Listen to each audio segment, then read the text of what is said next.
Welcome to Coffee Break. My name is Michael Moret, reading today from Psalm 119, verse 73, where David prays, and he says to God, "Thy hands have made me and fashioned me.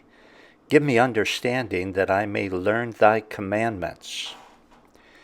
I remember when I was 16 years old, I got a job bussing tables and washing dishes at a Chinese restaurant. I made $1.20 an hour. $1.20 an hour, no tips.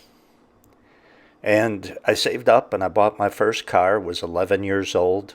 It was a 1960 Ford Falcon. Now this was in 1973, so I guess it was 1971. So it was 11 years old. I paid $90 for a 1960 Ford Falcon. And it was what you would expect, nothing but trouble.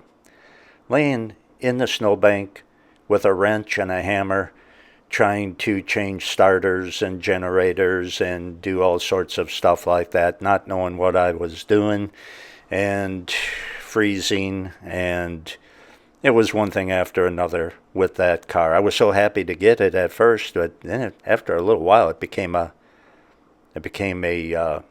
pain in the neck to me. And, $90 was a lot of money to me. I'd take out a loan for that. But I did. And it was not much fun after a while. And one day on the way to the restaurant to go to work, the crankshaft died, whatever in the world that is. It broke in half, and my car died and stopped dead in its tracks, and that was it. And believe it or not, I was so happy because that thing had just been such a pain to me. Well, this verse kind of reminded me of that, because it says, "Thy hands have made me and fashioned me. Give me understanding that I may learn thy commandments." If God took the time to make us, if he invested his time in us and his energy in us, then we should take the time to learn how he wants us to behave. That car mine never quite got it. I wish it would have. But God didn't make us so that we would be an irritation to him, any more than I bought that car so that it would be an irritation to me. God made us for his good pleasure.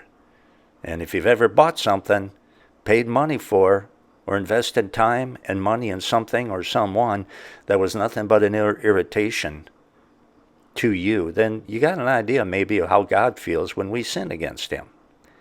Let's live for him. He deserves that.